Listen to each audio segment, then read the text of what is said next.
Good morning to those of you out there on the West Coast. Good afternoon to those of you here on the East Coast with me. I'm excited to get started on another training. Today is November 2nd for those of you here live. Just to recognize that we're going to be talking about proposals. It's really important for me to give you training related to being able to win more proposals. And so we're going to dive down on that. I like to start off as we get started with a quick tip to say thank you. But even before that, I'll just say, hey, scroll up to the top of the chat when you get in here and just give Kevin Walters a thumbs up for being our first person engaging in the chat. When you engage in the chat, LinkedIn is pushing this out to other people saying, hey, we're live over here talking about why your proposals are not winning. Come join Kevin, Neil, and everybody else. And Kevin's my older brother's name too, so that works out good. My tip that I like to share before we get started is that keep in mind this idea that some people can stop you temporarily, but only you can stop yourself permanently. So the idea is some people can stop you temporarily, but only you can decide to stop yourself permanently, your success, etc. Especially when you think about driving into the federal market and trying to do sales and capture, proposal writing, etc. You're going to hit roadblocks, you're going to hit gatekeepers, etc. Those people are only going to be able to stop you temporarily, but it's your decisions that will decide whether you get stopped permanently. So don't let yourself get stopped by others. They're just temporarily in your way. You can always just go around them. Okay, that's my tip for those showing up early and on time. Again, thank you very much for doing that.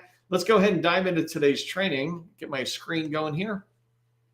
And we're going to be talking about why your proposals are not winning. And how to fix it, right? So inside the federal market, inside of federal agencies, your proposals might not be winning. I want to talk about some of the reasons why and then what we can do. And really, this training comes down to a fundamental complaint I hear. And I've said in the past when I've had my own businesses, right? Losing sucks. It really does. And there's certain things, like if I go do a pickup basketball game, losing on the court there, it's like, whatever. It's a quick little, I wasn't even playing basketball or thinking about playing basketball. I went, I did it. But in proposal writing, we spend all this time trying to capture and identifying opportunities, writing proposals, etc. And it can be really a bummer to be winning. But the reality is you can be winning a lot. And absolutely, you can be winning contracts within the federal government that allows you to build your company. You should be able to win 1 out of 4 contracts that you put out there. 1 out of 4 proposals that you submit should be a winning proposal. And, the reality is when you get good at this, you can be 1 out of 3, right? In past companies, I was at a 1 out of 3 level, and it's because we were super focused and super tight on what we proposed on. But you can get to that stage for sure. I don't know where you're at. You think about where you're at, but most importantly, think about where you want to go. And keep in mind that the solution really is to just look at this process and begin to only write winning proposals. And I'll describe what winning means in a minute. But when you write winning proposals, you massively increase your chances for, winning and to decrease losing. That's pretty much our goal, right? All right. And so today's training on this topic, I want to cover down on 3 main things. First thing I want to talk about is just some top reasons on why proposals aren't winning, why your proposals might not be winning. The second thing going from that is I want to talk about winning proposals and what's needed in a proposal for it to be considered a winning proposal. And then I'm going to wrap up with this idea that I really believe proposal managers should have early no bid, right? And I said bid, no bid, but really what I want them to have is early no bid authority, this ability for a proposal manager to come so early in the process that they go, what are you doing? That's crazy. We want to stop that. So I'm going to end up with that. We'll talk about that. If you don't know who I am, my name is Neil McDonald. I want to welcome you to the GovCon Chamber of Commerce. And I'm a little excited because our newsletter just hit 10,000 subscribers. I don't want to welcome you to the Chamber of Commerce. I want to welcome you to my federal sales training. I've been saying that for like 300-400 times in a row, and I just forgot. But welcome to my federal sales training, where I provide tips every single day on how you can succeed in the federal market. I spent 20 years in the federal market as a small business owner, and since 2018, I've been teaching people like you that government contracting is not a secret. It's just a process. When we follow a process A to Z, we're going to have repeatable, predictable results. And that's the idea behind this training, is to help your company and you start having repeatable, predictable results. We are a self-funded organization. We don't take any money from the government. We're not affiliated with the government in any way. I'm a small business owner who said, let me teach other people. And my team is behind me helping it. So you can see my team in the chat as well here. But I wanted to thank our sustaining members, because Sustaining members are the ones who say, hey, we love what you're doing out there, GovCon Chamber of Commerce.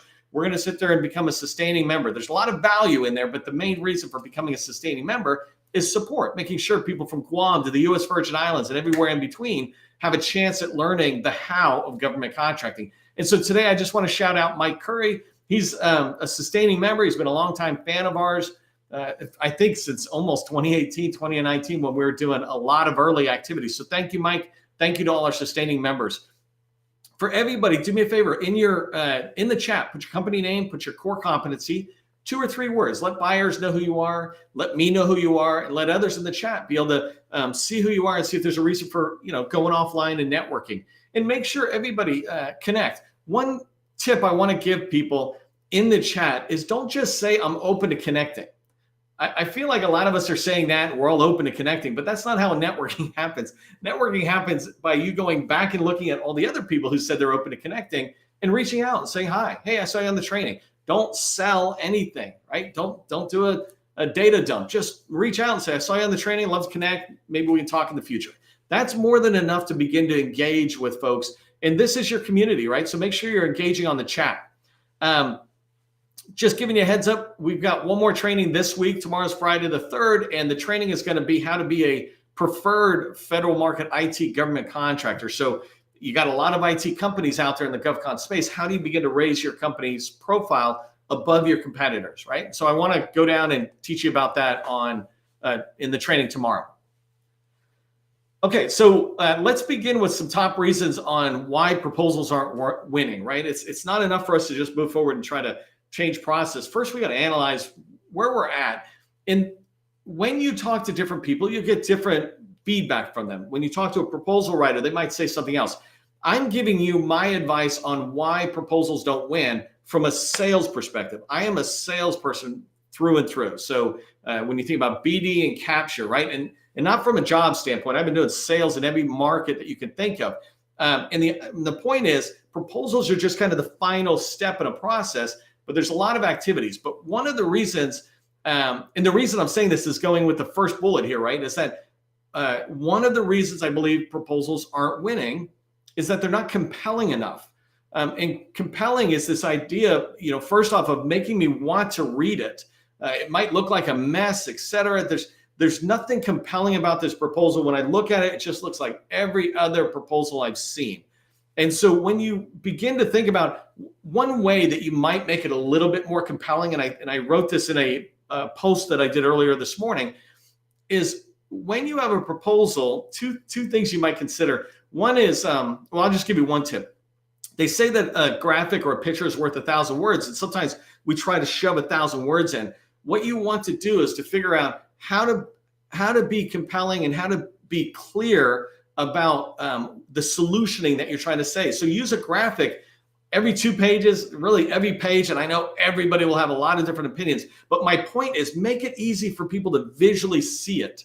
If you're on social media, if you understand anything about social media, you understand that really the idea of those of us who post is to stop the scroll. So as you're scrolling down, we want to get you to stop. When you start trying to sell to your customers and use social media as a way to communicate, you want to stop the scroll. You want them to see something and go, whoa, let me stop and look at that. And that's kind of what compelling is. When they're reading through these papers and they've got a lot of proposals, what's stopping them in the track? Once you've stopped them, you move on to this next thing, which is proposals aren't winning because they're not persuasive. They're too compliant, right? I say this a lot as well. Don't make your proposals just about compliance. Everybody will write a compliant proposal. It's very rare that proposals will come in and you got 100 proposals and many of them are going to be not compliant. Most of them are really compliant. It's pretty easy to be compliant with shall statements and 12-point font or whatever, right? That's a compliance exercise and that is not persuasive. What you're trying to do is to persuade the customer that your solution is the best. Your thinking is the best. It's not just trying to state it and hope they believe it. And so one of the things that you can do when you're writing a proposal and you're persuading them and you want to be persuasive is when you make a recommendation, give them some data and evidence that will back that up. This idea that if I say, hey, I know you wanted to go this way, we're recommending you our solution and come in this way, when we do it, it not only will lower the cost a little bit, but more importantly, it will address the user adoption problem that tends to happen in projects like these. Users resist adopting this change. Well, if we go this way, and if you follow our recommendation, then you will be able to have not only a good project, but a project that the users are really excited in adoption. So you're somehow trying to address this second tier type problem as a way to persuade them. You're trying to persuade the reader that what you're saying is right. So don't just tell them, because you could be totally right, right? You know, you say, this is what I recommend you do, and that recommendation is absolutely correct. But if you don't give me any data and evidence, if you're not persuading me, guiding me along in that, then I'm going to go, well, that's not really what I was looking for. I was looking for this, right? You need to make sure you're opening my mind as a reader, or the buyer's mind. The third reason on why proposals aren't winning is that they're uninformed. And fundamentally, what uninformed means is that you're not doing capture, right? Too many of us get an opportunity we hear about, even if we hear about it long in advance, we hear about it, we put it into our pipeline, whatever that is, and then we write a proposal at some point, right? Whether it's I hear about it today and I submit the proposal tomorrow, or I even go 6 months, the capture is not getting done. And when capture doesn't get done, you have no information. You're writing a proposal from an uninformed state. The only way that you can be informed is to go talk to the customer. Capture is about getting in and talking to the customer, or talking to people who can tell you about that opportunity. If all you do is look at an RFP and the documentation that comes with an RFP and write a response, you are uninformed. You're doing what everybody else does. And so you need to get in there and do capture to be able to talk to the customer.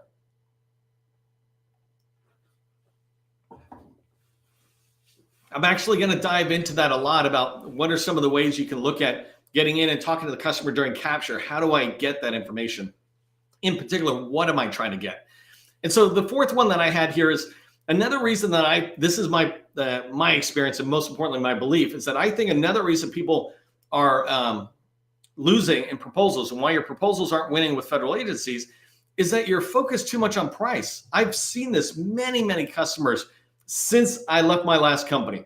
It never occurred to me that people don't write proposals the way I do. I'm a subject matter expert, and I was the focus of power, meaning I send out the proposal, right? And so when I got an opportunity and I'm going to look at it, the first thing I did was really kind of map out how we were going to do something, the solutioning, if you will, but really be looking at it from that perspective and what will it take. I didn't think of as a basis of estimate, a BAO or BOE or whatever it's called, right? I didn't think about it from that perspective. I didn't think about, hey, let's go look at the labor categories and all this pricing.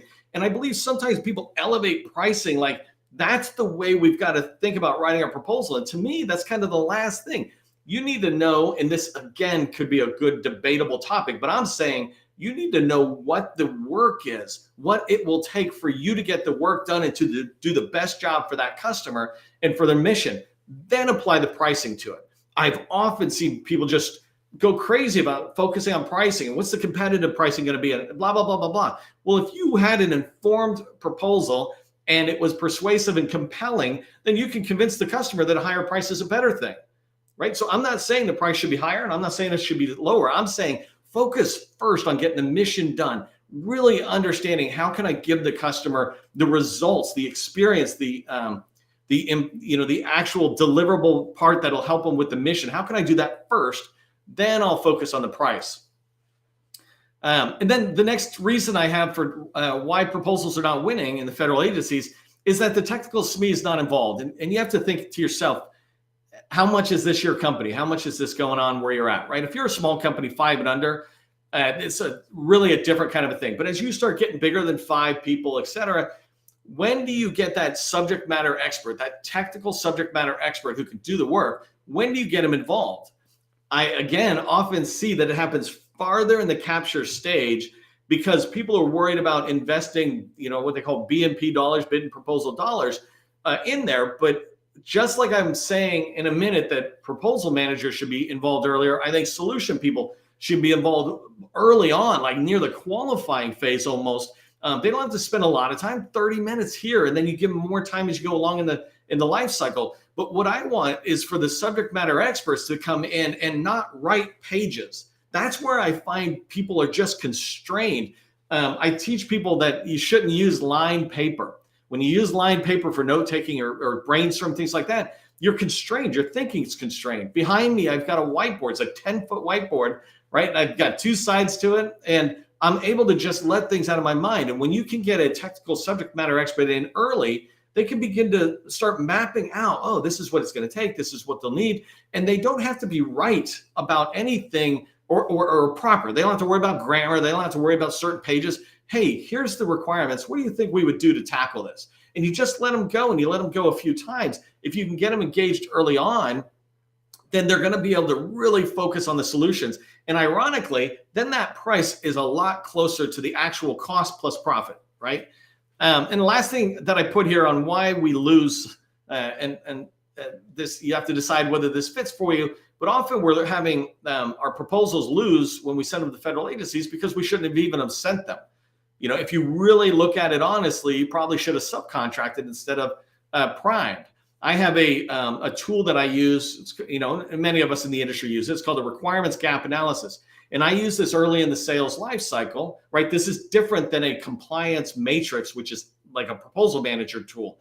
This is a requirement gap analysis that I use between the qualifying and the pursue stage when I'm trying to say, is this truly an opportunity for us? And I list out the task areas, right? I'm not trying to do all this formality around shall. I'm going, what is in this opportunity? What are they looking for us to do? And then I score ourselves, right? We score ourselves on this by saying a score of 1 through 5, where are we? And the reason I'm telling you this is if I can't get a collective score of 4 or above, then I'm not priming it. Maybe there's some discussion between 3.5 and 4, right? But if it's 3.5 and below, it's an automatic subcontracting. And so do you have tools like this in place that tell you whether you should prime or sub, right? Or are you winging it? And I say that softly, right? Because a lot of us even do that. We're like, we can do this, but did you take the time to dig into the requirement? And it doesn't take a lot of time. These tasks, at most it's 8 total hours, but usually you can do it in an hour, right? A requirement gap analysis on a opportunity that's $10 million or less, that's an hour. It's not a lot of work engaged. And then you match it to what you can do. And one other thing I do in the requirement gap analysis is I say, do I have 3 past performances on these task areas? If you don't, I don't have to wait till I get to the proposal. I can see early on, hey, I like this opportunity. I can cover down on, 40% of the opportunities. Let me go find a prime and get on a team. That's an acceptable opportunity to be in the pipeline. Just know whether it should be subbing or priming. Okay, so let's talk about, when I talk about winning proposals, I'm comparing it against this idea of P-wins. I did a training once in a post where I talk about death to the P-win. And the reason I don't like a P-win, it stands for probability of winning, right? I don't like it for 2 main reasons. One, most people that I encounter just make it up. They don't actually have a calculation that the system tells you what the score is. The capture person is telling us what the score is. That's not good. It's like a project manager telling me the completion percentage of a project based on them filling the number in. It's like, no, it should be based on the work that is done. And the second reason I don't like it is because generally a P-win, if it's probability of win, is the number of proposals submitted to the government is the P-win, right? If there's 4, my P-win is 25%. How would it be 80% if there's 4 people in there, right? And so what I really like better is this term, a winning proposal score. The winning proposal score is saying the best our company can do, any company can do, is submit a winning proposal, a proposal that deserves to win. Who knows if it's going to win? That's a separate question, right? That's up to the government. But what's up to us is whether the proposal's got everything covered down. I wrote here that buyers don't care what you know until they know that you care. And the way that they could see that you care in your proposal is that you do a lot of the research that I'm kind of mentioning below. And so we'll talk about this for a few minutes. So the idea of a winning proposal is aligning the proposal activity and the writing that has to be done with the capture. Sometimes, again, I feel like the capture and proposal people don't talk until there's one little handoff. I'm like, what are you doing? Do DevOps, where you overlap them and they kind of run in parallel. And in the beginning, the proposal manager and solution people have less energy or they're spending less time on an opportunity. And then it begins to increase while the capture goes down. And so when you think about a winning proposal, it begins with a core competency alignment. Number one here, how much does this opportunity align to our core competency? This forces you to have to define, what do we sell? What's our core competency? And then when I build capture tools for our customers, we use this exact thing for winning proposal score. It calculates out in numbers how you know what score you have. And so core competency alignment, it would lay out, do we have 2 core competencies in this opportunity, or 3 or 4 plus, right? And what you're looking at is if there's only one of the task areas that are in there, then we're not covering down on it. And so every one of these scores, by the way, that I have here for PWin, they each have 4 choices you can choose. And the idea is if you're A through E, and if you have E, you have less score, and you're not having a strong winning proposal. And if you have A, you get high points. And so an example is requirement understanding. The first thing is I understand requirements E, right? I understand requirements based on the PWS. It's like, cool, that's what everybody understands. And then I understand requirements because of an industry day or something like that. When you get to C and you're getting more points, right? You get more points the more you know about something. And requirements understanding, I heard about it from the program office. The fourth one, or B, right, where you get second most points, is when I've had conversations with the customer, with the program office about the requirements. The fifth one is where they're changing the PWS because of our conversations to include what we said. If I can get to that stage through conversations, that's capture. If I can get to that stage, I'm giving myself maximum amount of points, which is really influencing that proposal score, right? I separate 3 and 4 out separately. So agency understanding, let's say this is the Navy, and customer understanding, this might be PEO digital. And the reason I do that is if you want to really show the customer that you want to be part of their team, like the Navy, I want you to choose our solution, bring us on your team, et cetera. I not only understand the PEO Digital's office and kind of their mission, what they're doing on IT, but I understand how it fits into the overall agency within NAVWAR for the buying command or within the Navy, and how those tie together. Too many people, I find, they go right to the proposal and the customer in the program office, but they ignore the higher commands. Why does anybody else even care, not just about your opportunity, your requirement, but why do they even care about PEO Digital or the program office? Understanding that is a big deal. And so there's ways that I describe how much value you have from agency understanding or customer understanding. So agency understanding is we have past performance in there. We've been doing some work, things like that, right? Customer understanding is that same kind of thing. We've been in there working with them or having meetings with them. Those all begin to add up, and you try to work on it. If I do a quick sidebar, this is why I tell people you need to subcontract, especially when you're trying to break into an agency. Go get 3 or 4 subcontracts so that you learn that customer and you begin to have agency intimacy. You understand them deeply. Plus, you could sit there and say, we got security clearances.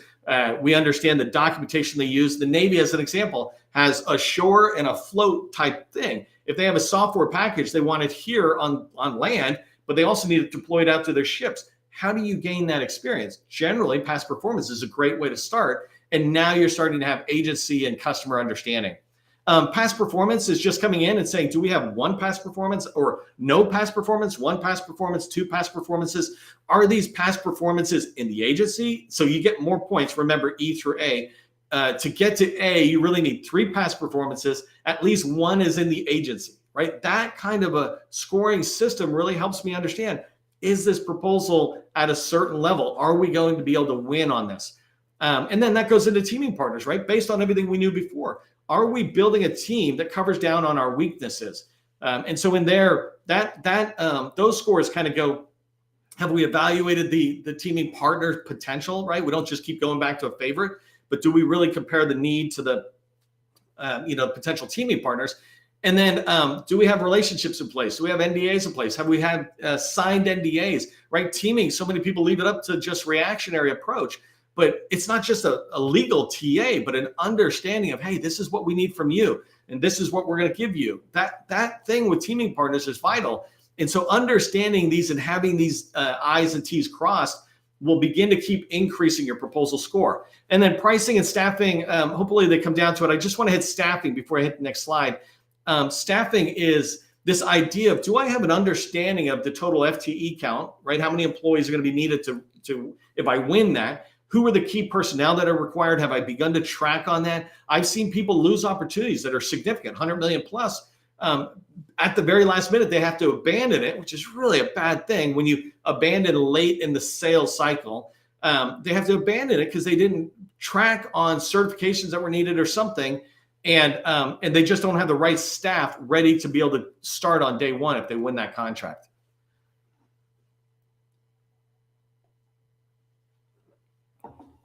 I used to coach volleyball, and I would tell the team, because I one time saw the team get upset at the person who lost the last point. And if you don't understand volleyball, it's 20 plus points to win. So 20 plus points they lost before they had a losing point that ended the game. And what I told them was, it's not the losing point, it's not that last point, but it's everything ahead of time.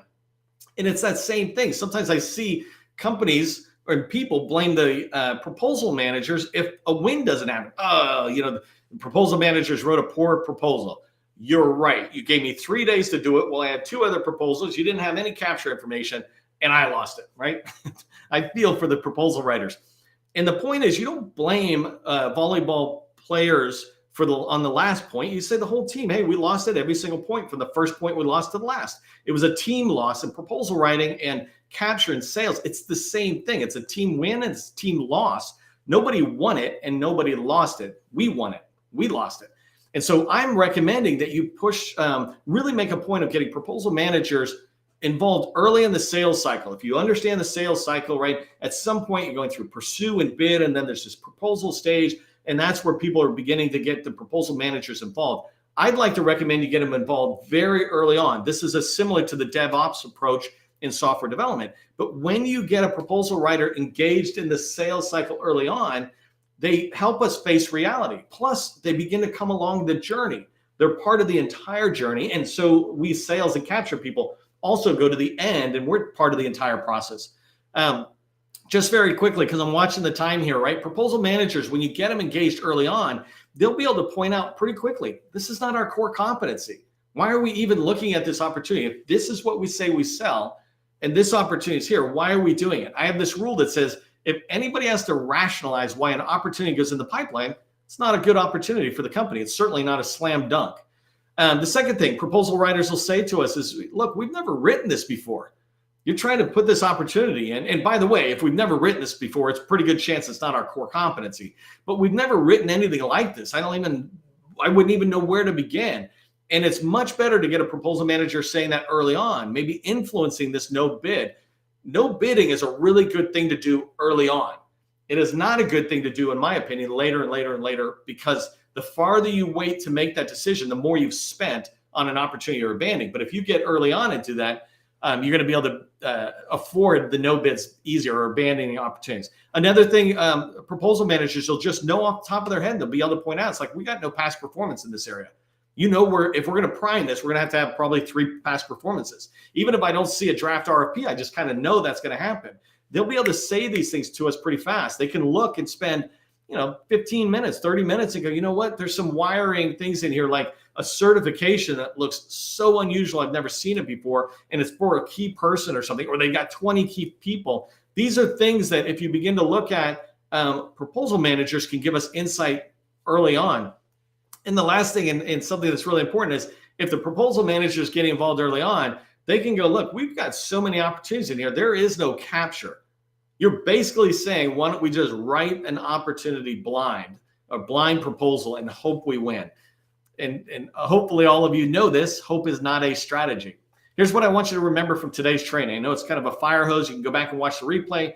But when you write proposals and you're driving forward, make sure you're being persuasive and compelling. Keep that in mind, that's what leads to wins, is when you can persuade them to see your proposal as the right opportunity or the right response. Forget about the P-win. Think about the winning proposal score. Think about putting in place those scores that I said. I have previous training where I actually laid out the scores and everything on a winning proposal. So take that into your pipeline and start having a more mature pipeline that will tell you whether a proposal is going to be a winning one. And then the last one, remember, capture, it's not an optional task. It's a mandatory task. Begin to figure out how to get it involved. If you'd like my help on business development within the federal market, accelerating where you're going within the federal market, especially maybe as it relates to the pipeline here, reach out on www.govconchamber.com and learn more about how we can help you, how my team and I can help you. For all of us, just remember, government contracting, it's not a secret. It's just a process. I'll see you in the next training.